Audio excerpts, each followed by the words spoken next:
Welcome to Shoulder Tap, everybody's favorite segment. Mick, how you doing this morning? How you feeling? I'm good. I'm good. It's a great week. Great week for our traders. So I'm on a high right now, Hogue. Other than hearing you Awesome. guys talk about the Chicago Bears, and there's a little depression around that being a Bears fan here in Yeah. Chicago over the last what seems like well over a decade. Well, I remember when they won the Super Bowl in 1985, '86 season. It seems like yesterday to me. Yeah, we But I wasn't even born then, but you got to really hang on to those memories. Yeah, best team of all all time, they right. say. Yeah, no, now I feel old, but it's all right. Well, I I am. try and do that when I have every opportunity to. But speaking of the best, let's talk about some of our traders. It's been exciting chatter. I've had the previous segment up in the background listening. I know we're talking about Carlos with his 42-day win streak. He's not trading in his live account. I did get confirmation yesterday. I actually have spoken with Carlos in the past, back when I was working with Linda Rashke. He was in her chat Oh, room, always very active and stuff like that. So there's a little cool. background there. It's kind of funny how small the world is. The older you get, speaking of How age, about it? the more How the more about people it? you know, and the more connections there are. So Carlos's hot streak, the winning streak, 42 days, super impressive. He's just picking up every little coin on the sidewalk with his trading there. I know you guys were also talking about Justin Russell and how he's a new member on the leaderboard, 100K club. That's 3 days in the XFA, or XFAs, I should say. Three He's trade days. copying across three XFAs. Yeah. So he had, Wow.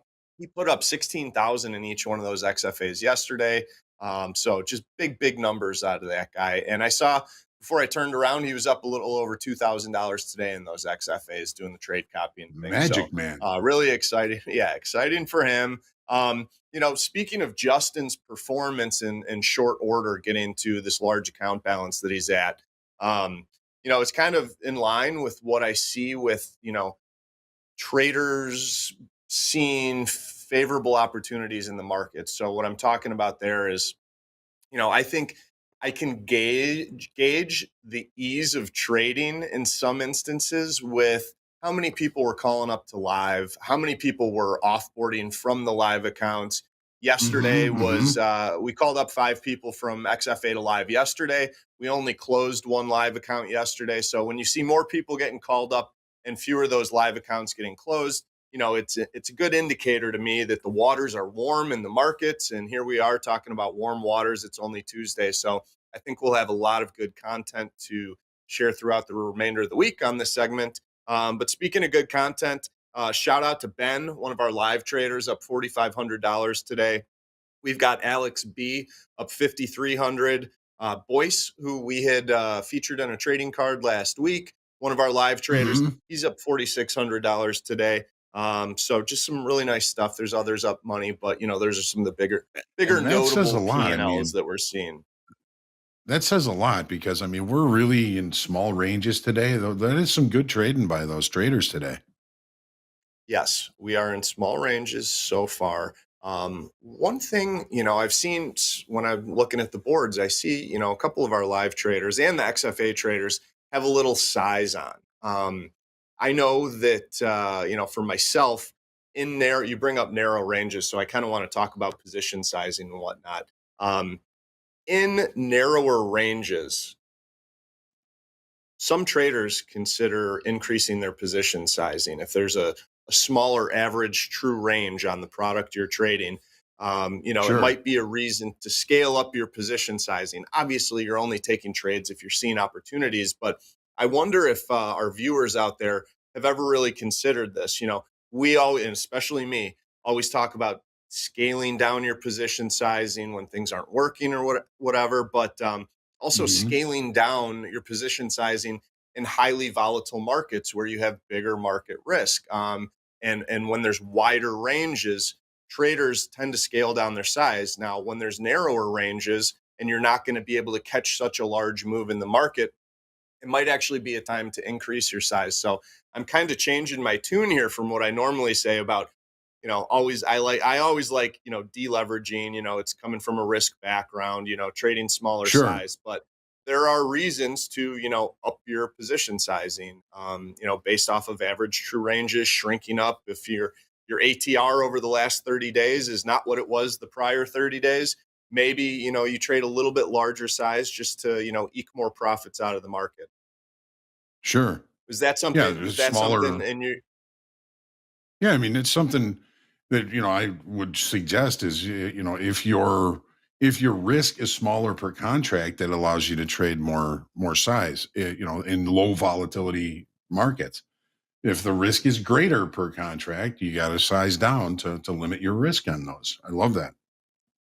Yeah, I always think about back when I was down on the floor in the wheat pit, and someone I was working for helping do the execution on the tablet when there was the hybrid of open outcry and screen trading. Now, when the market wasn't in a volatile state, we used to, and this is the person I was working with was a market maker and did trade large size. I mean, we would load up Hmm. 100 lots every single penny on the offers and down on the bids. And then during, more volatile, higher average true range times, we would, instead of offering 100 lots on every single penny, we'd go down to 10 contracts or maybe even 5 contracts, Sure.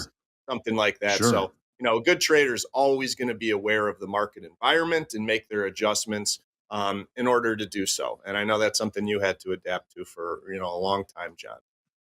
Still adapting to it, but Speaking, it's all about that still adapting. context, right? Yeah, yeah. And we always are. We always are too. Nobody ever finds just the magic potion and stays there. We always need to be progressing. Speaking of 100%. progression, I want to talk about some traders. Now, this first one I want to talk about, I'd like to queue up the card for Andrew. Andrew is a live trader of ours. And normally I like giving the shout outs to these guys, but this is a little bit of a shoulder tap for Andrew. There's some stuff that I want to talk about, some big areas to work on. Now, right off the bat, you'll see this trading card doesn't have a whole heck of a lot populated on it. I'd like to kind of just take the content and make it a conversation because average daily P&L for Andrew only $35 trading the Nasdaq. Now, Andrew Hmm. has only been in this account for 9 trading days. Today's actually day 10. Um, and they were off to a hell of a good start. 8-day win streak, 8 winning days in a row to start this trading account, this live Hmm. account. P&Ls, on the smaller side, anywhere from what are they, 300 to $600 or something like that. Before I dive into the individual trading days, I'll just mention, 75% winning trades. He's got a really high winning trade percentage.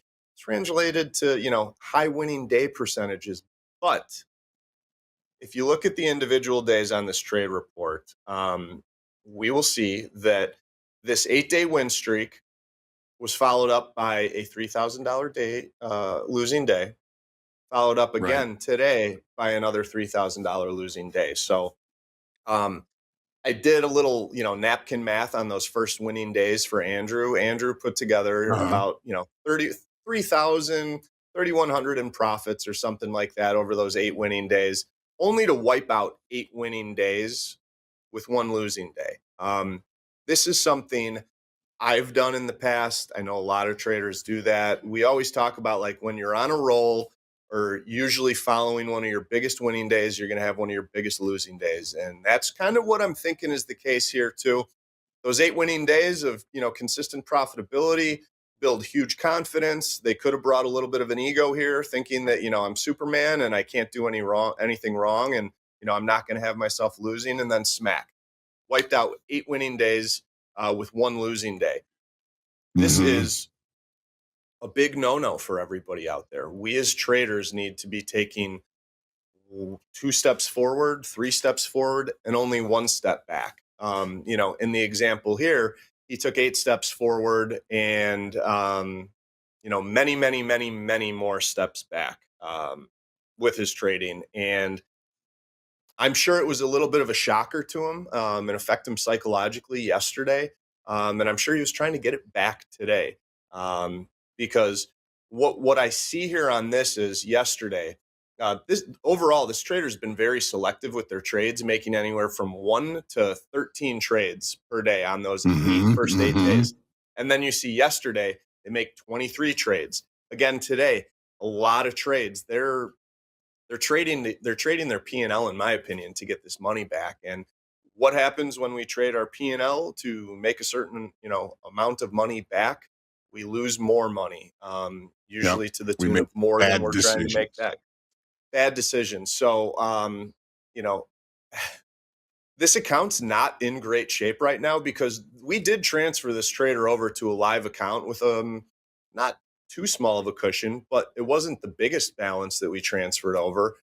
Mhm. But after, after 2 losing days now, they're in bad shape. They kind of have their back against the wall. They don't have a massive cushion, and they're only $3,000, away from where they really started after today's losses. But Mhm. I wanted to talk about this guy because I know I've fallen susceptible to doing stuff like this. I've seen it from other traders countless times.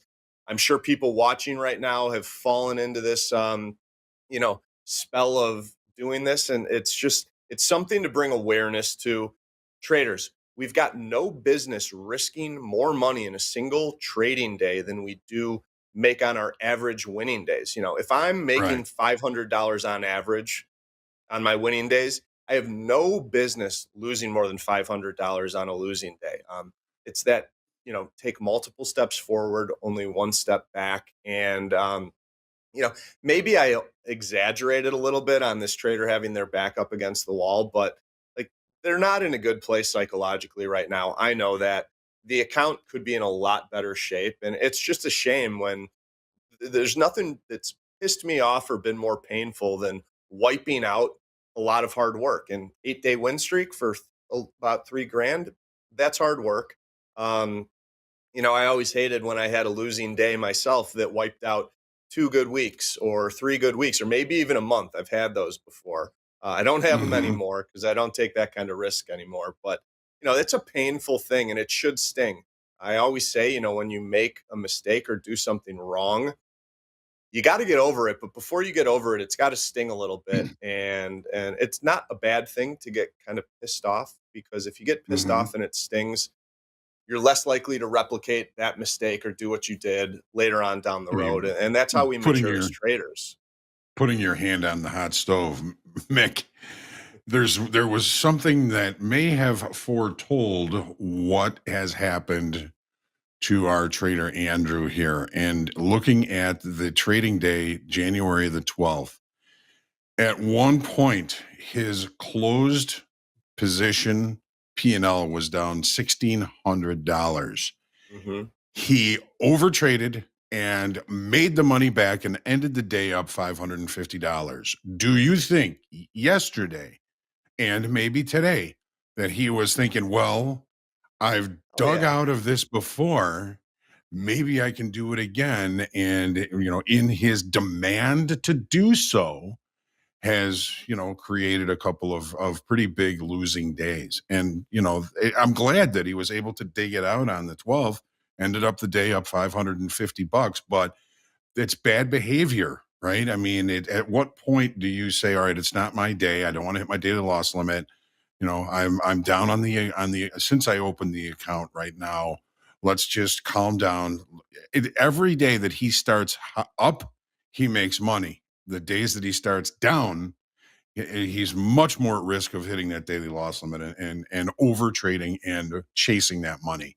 Just a thought. I mean, just seeing he dug it out on the 12th, wasn't able to do it yesterday. Well, per the usual, I think you're spot on with that. I think, look, you have an 8 day win streak for a good amount of money, grinding it out in the markets. You find yourself down one day, down 1,600, like you said, and you turn it around and make it a positive day. It goes back to me mentioning like Superman. You think you can do this all the time, and one problem, guilty of it myself too. One problem for these traders is, when you do that and you turn big losing day around into a nice winning day, kind of on par with what those other winning days are looking like, you think you can Hmm. do it every time. Um, And even if it usually only works out like 1 or 2 times out of 10 do you actually do that. And we as, Right. flawed humans, we remember the 1 or 2 times that we do it and we think we can do it every time and you just can't. That would have been I'm happy he turned that day on the 12th around, but it's Right. we have to call losing days at sometimes. I mean, one of the tough things though is like how to catch that. I mean, we should only be taking trades when we see a good opportunity. That's that. But Hmm. Right. if you look, the longer you've been in the markets, the more of a sample size you have to look at all your trading history and stuff like that. And Andrew is a selective trader. I talked about it, 1 to 7 trades per day prior to that big losing day yesterday. Actually, one to 13 trades. That January 12th day, there were 13 trades there. So right there, he's already kind of doubled his average trades for the Right. day. And then the Right. big losing days, he quadrupled them. So you as a trader need to be aware of your own activities. And if you're it's an anomaly when you go from being very selective to over trading. And I would Hmm. call these bad days. He's over traded for his trading strategy. It's not what he does when he's making money. If you can be aware of that and recognize it in order to stop it, these are there's so much I can do being on the outside looking in and critiquing Hmm. other Hmm. traders and stuff. The challenge is Right. like being able to recognize it yourself and admit it. But, I know our theme the other week was journaling. Like people need to be on top of who they are as traders. Hmm. Um, you know, you're, I asked the question, what makes a more successful trader? Someone who's consistently profitable. How could you call yourself a successful trader? Is it more about the consistent profitability, or is it about the scoreboard and how much you're taking down? um, Good traders are going to always be looking inwards at their own activities and Hmm.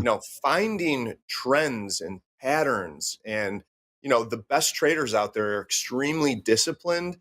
um, they're definitely analyzing their own performance. They're looking at their journal, they're journaling, they're making these observations and you know presenting them to themselves by post-it notes on the monitor and stuff like that. So Andrew should be looking at himself and evaluating his trading and recognizing these things that we're talking about right now and making some adjustments. But you know, he's not trading big size or anything like that. So I would say, Hmm. scale down, but at ones and twos, that's not really an option. He needs to, take a little time to reflect and prep for the upcoming sessions because he's got this live account and, he still has cushion to turn it around, but Right. not at the tune of 3,000 a day on these losing days. No, that eventually that's going to take everybody out, right? Yeah. Yeah. All right. So I want to move away from Andrew. Let's talk about Dwayne here. If we could pull this one up. Dwayne. Dwayne has got an amazing trade report. Take a look at this. Dwayne's still in the XFA. I really like this trade report. I don't have a lot. The risk team doesn't have a lot of sample size here, as they've only traded 8 days, which the metrics of those 8 days are reflected here. Super high winning trades, Hmm. flawless winning days. I love that they're being selective in this account. Only 2.5 trades per day. This trader's stalking the market. They've got nice hold times. They spend 9 minutes in the winners and only about a minute and 40 seconds on the losers. So we talk about being impatient with losers, being patient with winners. They're trading on a shorter time frame, but they're taking chunks out of the market, paying themselves. Um, this is really good stuff. You might be asking, is this person getting called up to live? Right now, I'd like to see a little bit more trading out of this person. I've seen Sure. Dwayne in accounts before. We've looked back at his history and kind of seen how some trading combines have been treated, as well as prior express funded accounts and those. I'm very happy that he's doing well. He's doing fantastic in this account in Yeah. particular. But as a trader, we've seen some other stuff in the bag. It's been a mixed bag of, you know, goods and bads. So we're kind of, Sure. you know, we're sitting on this right now. Unsure if we want to, you know, call this trader up to a live account. You know, these are conversations we have at the risk team. You know, look at Dwayne's trade report. Look at Dwayne's history with all his accounts. You know, this is something we look at. We uncover every stone. We want to make Right. sure that you know if this is what we're seeing now, what what's our confidence level that performance is gonna be maintained in a live account if we call you up? Because we want to keep our live accounts, our traders in live accounts. We don't want to open brokerage accounts only to have them closed. Right. So Right. so yeah, this is really good stuff. Again, So I think the most. Go ahead. Mick, as you continue to watch Dwayne here, what would kind of encourage the risk team to bring him up to a funded account? Is it consistency or profitability in different market states? Are you looking for? I haven't had the opportunity to look back as far as you have, but is that really what would move that along? Is see some consistent trading in different market states? Market states is something. It's a small piece. I mean, I'll be upfront. Like one thing is, you know, the resets is a big piece that we look at. Like, how Yeah. often are these traders resetting? I mean, I don't like seeing resets on these accounts. You know, if you're resetting, I think you're bailing yourself out of bad activity over a couple days. And Right. excuse me.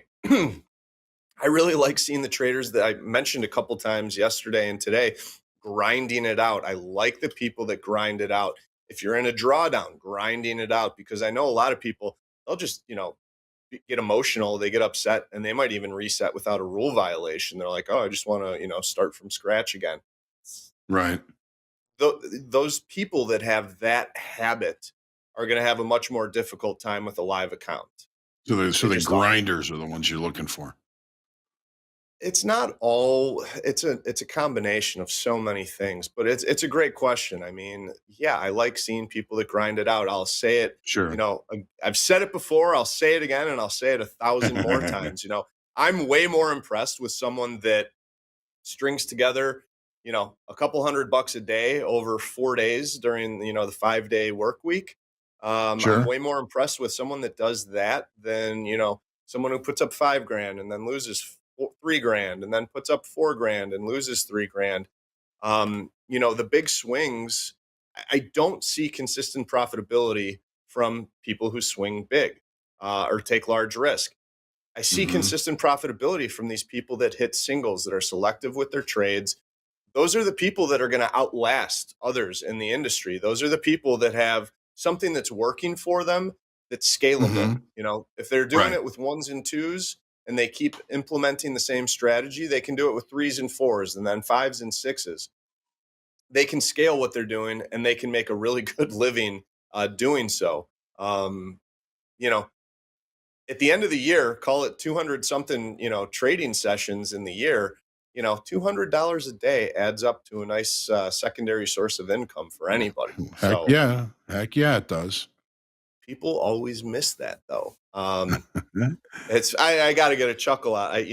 I've heard from some traders that get up to these live accounts and, cocky, ego, they're excited, Right. they're enthusiastic, whatever you want to call it. But I've heard people say, I'm going to average $5,000 a day. And I'm like, okay, Right. so you're one in the live account and you're going to be making over $1 million this year. And they're like, I'm like, yeah, that's what you're saying though. And you don't Right. know that the market's going to give you, enough trend or range or average true range to actually, make 5 grand. Like, because Right. have said it for years, and I've kind of adopted this. Money is a byproduct of good trades, and Right. the market doesn't give you great trades every day. You might get one, you might get five in a day, but the money is a Right. byproduct of the trades, and you can't force making 5 grand a day. You can't force it. The people that do, I'll tell you, they're the fastest people to lose their accounts. They have been Right. for the however long I've been here at Top Step, close to 9 years now. Um, they are the fastest people to fall flat on their face when they're Yeah, saying they want to it's average big winning days. yeah, when you demand things from the market has a tendency to humble you relatively quickly, right? It does. It does. I'm a little bummed out looking at the time here because I know I spent a lot of time talking about Andrew A earlier, or we did, I should say, which was all good stuff. But tomorrow when I come on, I know we don't have time to do another card, but I got to talk to you guys about Aiden. Aiden got called up from an XFA to a live account yesterday, and this is probably one of the best trade reports I've seen and we'll be sharing with you to date since we've been doing the shoulder tap. So okay, I see it, and I will look forward to it. First one tomorrow. Yeah, give yourself a little sneak peek. I know you got the link for him. We'll talk about him tomorrow, but really good stuff that we'll be Well, chatting about with Aiden tomorrow. I I hope will he's watching certainly. because I got a lot of praise for him. All right. Well, Aiden, it means you're gonna have to watch tomorrow too. Tune in, tune in. Uh, yep, for sure. All right, Mick, thank you very much. Always a pleasure taking a look at these trade reports, hearing everything you have to say. We know that our viewers and traders get so much out of the comments and the things that you say. So thank you very, very much, my good friend I ho- Mick. I I hope so. And if we can do anything to make these segments better, send the feedback in. We look at everything that you guys are sending. I like getting constructive feedback. Give me some new ideas. Let's make this, the most optimized shoulder tap we could have. Thanks so much for 100%. having Thank me, you. John. Thanks, Mick. All right, folks, stick around. We've got the Power Players segment coming up here with Eddie, Andre, and France. I've been seeing France around here for a long time, so looking forward to watching this. We'll be back with you very shortly, so stick around.